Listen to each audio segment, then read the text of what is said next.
And I'm going to say that my wife, Lisa, knows probably more than I do about what's going on. Can we have another microphone?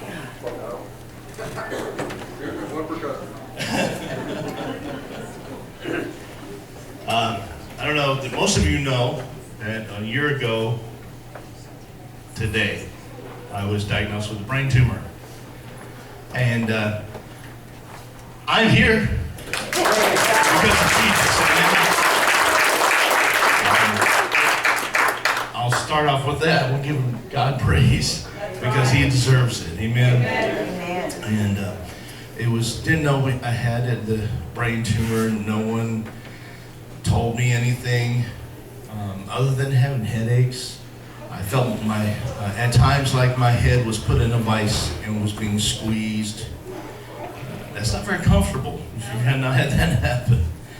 And so anyway, went on. And a year ago, we were with the remnant group singing Christmas carols and all of that. Then we went to a banquet, and all day that day, I was just miserable. And ended up going to the hospital that night, and they said, "Mr. York, you have a rather large brain tumor." You know, most people in this situation would freak out or panic or, "Oh no," but I didn't. With Jesus and my wife by my side, I'm like, okay, let's get this over. What are we gonna do? What's the plan? That was kind of like my attitude. And one thing led to another, and they flew me to OU Med Center, and I know I missed several things in there, and along the way. Actually, my wife and I was talking about this morning a little bit, and she was sharing some things. I'm like, I did? I remember that. Still, you had a number of things I do not recall. But I do know that before that we found out about it, we had been praying a small little prayer. I'm strong in the power of the Lord and His might. Wait, how does it go? Strong in the Lord and the power of His might. There we go. For some reason, I am nervous a little bit. And so we've been praying that for a while because y'all know we moved and built a house out here west of town and coming in, and so there's some things that we were praying about and just standing in God's Word. And that's an easy prayer that we can pray about and multiple times daily. And so it was not this big long prayer. And that shows that we don't have to have a big huge prayer. God hears our heart, hears our small prayers. Amen. And so when it happened, I think because of that prayer and knowing who we are in God and living a Christian life, living for Jesus Christ, He kept me calm through this whole thing, really, the whole situation. Now, she'll probably tell you sometimes that it didn't look so calm. In me, all I remember was I was calm. And for the most part, except for when they was trying to use me as a pincushion a few times. Y'all been in hospitals, you know what I'm talking about. I'm gonna let my wife share now. This is kind of the start of things. She can fill you in a lot more things. He had been sick for a while, and we've been married 30 years, and during that time, often he would just have these horrible headaches that would last for days, and he would be nauseous for no reason, just, and this had become commonplace because he had always dealt with it. And they told us the tumor had been there a long time and it was just growing. So at this point it was baseball size on the brain stem. So he was, in June of last year, he had to stop working because he could no longer, he would stand up and wobble, his balance was off, his speech sometimes was off. I'd say, "Why are you acting like an old man?" He'd say, I don't know. And, "Why are you slurring your words?" "I don't know. I guess I have a dry mouth." There was always like some reason, right? And we had just made the move, which was a huge move. We were changing jobs. He was unable to work. And so sometimes you have a lot coming at you. You're not paying that much attention. And I feel guilty about that. Because you're thinking, I should have noticed more. But because he had always dealt with this, I didn't and it's like a lobster being put into water. It doesn't recognize that that the heat is going up. They start it slow, and then it gets hotter and hotter, and doesn't realize that it's getting the water is getting hotter. It was getting worse and worse, but it wasn't that it was alarming us that much. Now, when he'd be having a conversation and just fall off to sleep. And so we were told it was sleep apnea, so we got the machine, that was still happening, and it was just all these things that should have clued the doctors, but no one ever did a scan. And so they're telling us there's an infection, take this antibiotic, it's sleep apnea, do this, do that. And no one had ever scanned. And so January of that year, the church we were in, because he had stopped pastoring at that time, and they called for a church-wide fast. And we were like, I don't know, really, that was me. A month fast. She likes to eat. Yeah, right. A month fast, geez, do I feel that? Do I feel that is an anointed call for me? But, and then I was like, no, if he's saying that we should. So we did this fast, and it was not total food, but during this time, when you deny your flesh, then, because our flesh is sometimes louder than our spirit man, and our spirit man should be stronger than our flesh. And our flesh is like a big baby, I want. And so when we denied certain things of food, then I also made an adjustment. We made an adjustment of what we were watching, not that we watch really bad stuff, but there was certain things that can hurt your spirit, even if it doesn't seem to be that bad. So we made some other adjustments, and during this time I was able to work where I was able to have my laptop playing messages, and I would listen to faith messages and healing messages, and I could tell that there was something. The Spirit of the Lord was strengthening us, and there was being changes, and I was getting answers to questions I had, that it was the will of God to be healed. It was not, sometimes growing up, it was like, well, if you're healed, then it was God's will. If they die, then it's God's will. Everything was God's will, and we just kind of was sitting there like, I'm not sure if He's going to favor us or not. Faith was not tangible, it was this elusive thing. And so I really got some good teaching, and so we're sharing with him, and during this time he was sicker and sicker, but we're sharing, and during the time that I'm able to work, I was working and praying in tongues and listening to these messages, and the Lord would give me a word. The Bible is inspired of the Holy Spirit, and but sometimes if we're in the Spirit, we're praying in the Spirit, then He speaks a rhema word to us, something for that moment.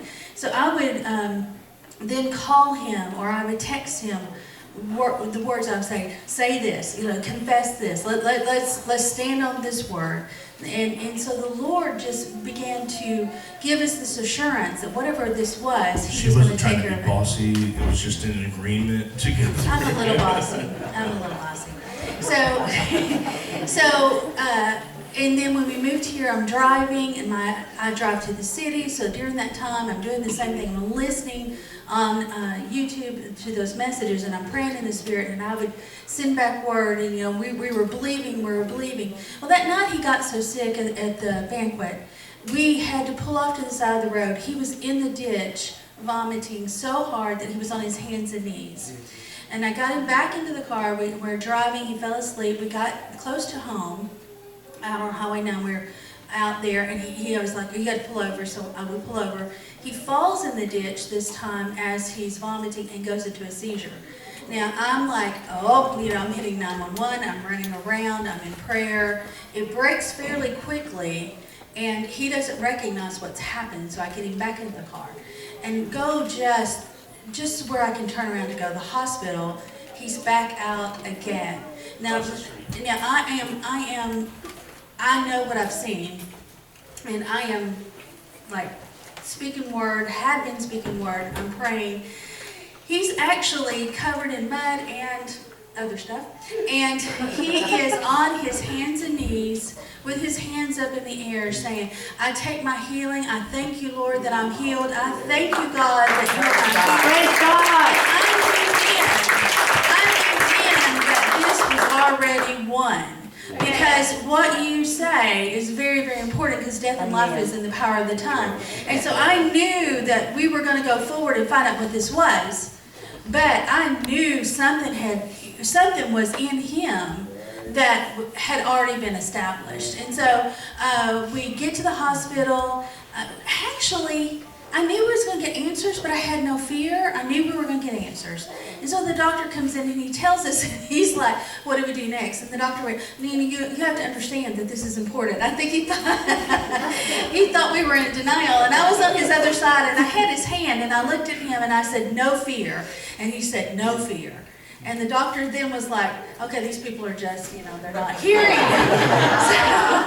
So during that time, though, the enemy actually was trying to take his life because his heart was being affected. There was, things happening to his body from just the trauma and the stress. It was just too much. And so at that time, Mom and Poppy had come in, and we agreed, we don't break down here. We don't give in. We don't cave into fear.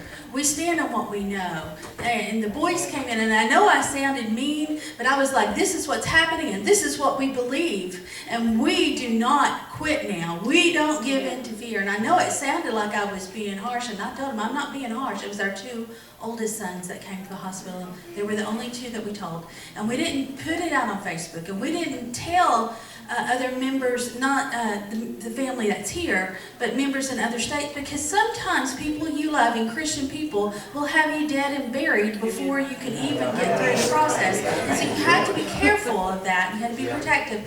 And so we just said, we called people that we could depend on, and we said, this is what's happening, this is what we believe, and we want you to believe with us, and that's what we're depending on. We contacted Pastor, and so there was just certain people that we let know, and he had flown out, and we were talking about this morning.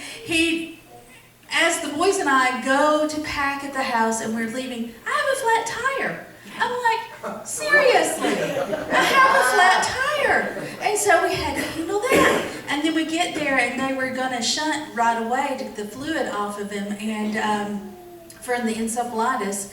And the Lord, he was in a critical condition. And by the time we got to the hospital, he had already become stabilized. They didn't have to shunt. It was already, things were being, he was lucid. There was, he looked so much better. And so as it progressed, he stayed stable the whole time until he went into surgery. And of course, I won't tell you, there was a time that fear tried to attack him, and we had to stand. And then that morning when I was home getting the family, also fear, my knees went weak. I was trembling. It was that first thing in the morning.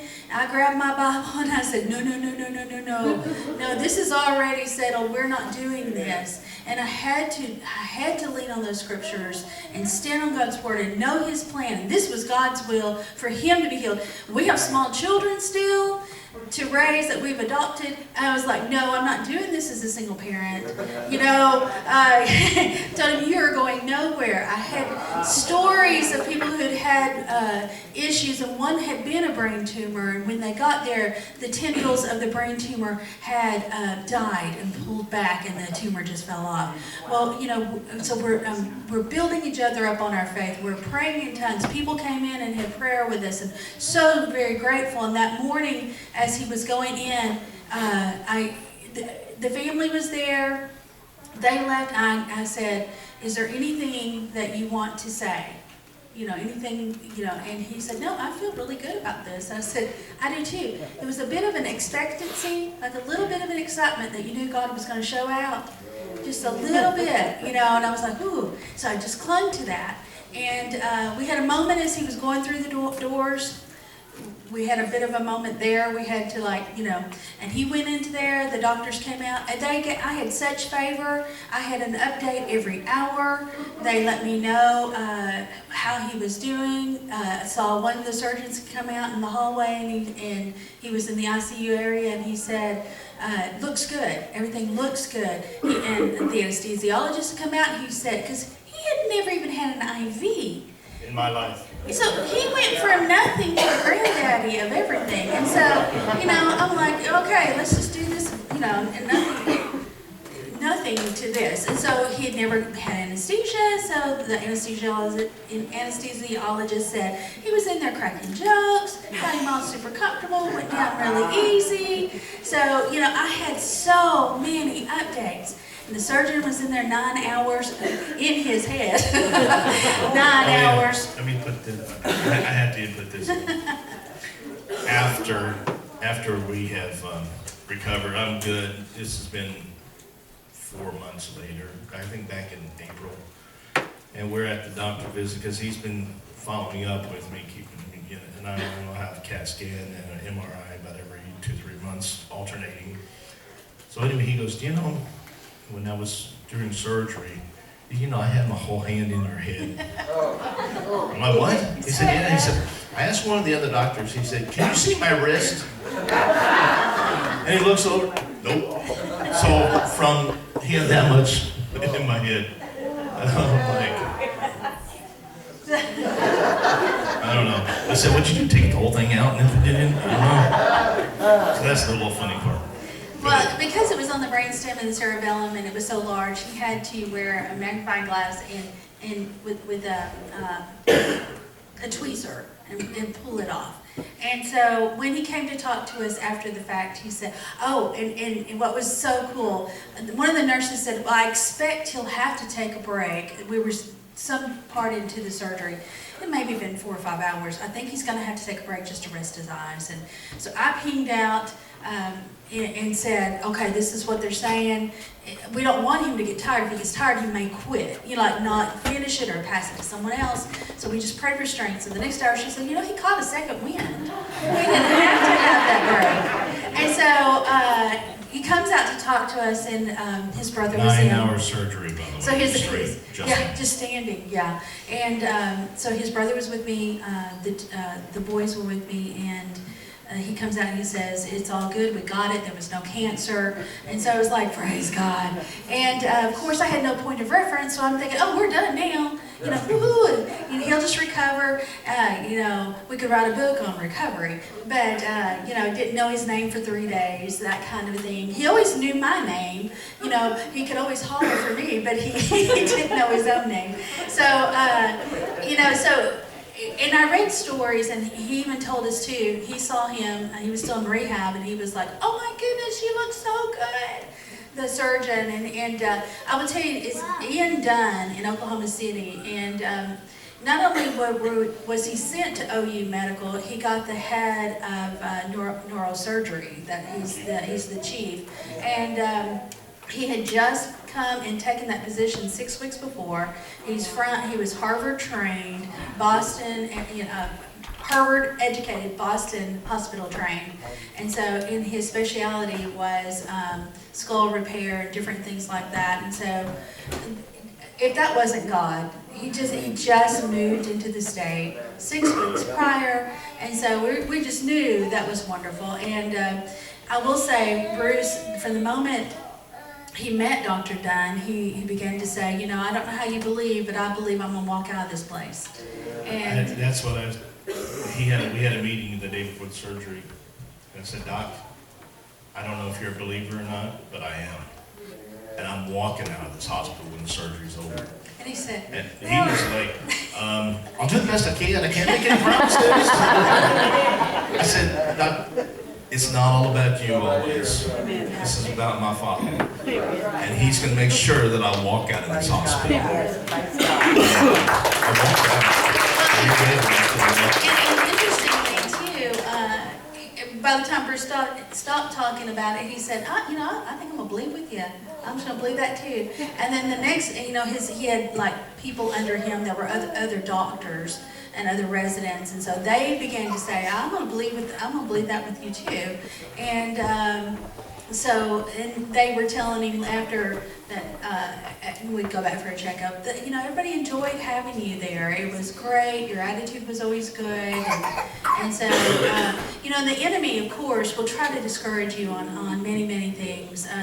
After he had the surgery, the incision kept opening, and I know what spinal fluid looks like. That's not what I want to know. I don't want to know that. And so then he was in danger of having meningitis. So they were, giving huge doses of antibiotic and this kind of thing. And you just have to stay on your faith and believe and not give in to the fear, because that's where you get into trouble. The enemy will put those thoughts in your mind, and if you speak them out, then as James says, it sets the course. And life and death are in the power of your tongue, so you have to be really careful what you're saying. And so we just kept believing and kept praying and kept just standing on the fact that God was going to bring him through and what we knew to be true. And he did walk out of the hospital. Now, he got out of the wheelchair and walked a few feet, and I got pictures, but he did it.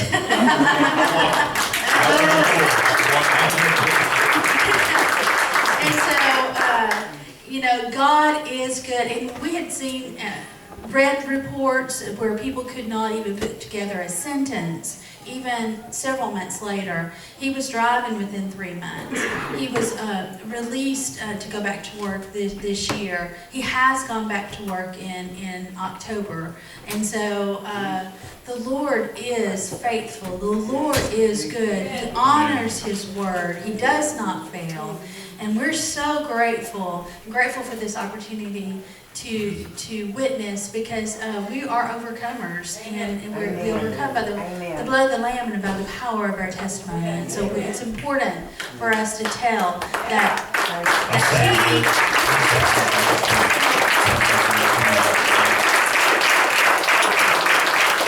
This past Monday, we could go tomorrow, and I'm going to back to the doctor to get another follow-up on an RV. Where did that come from?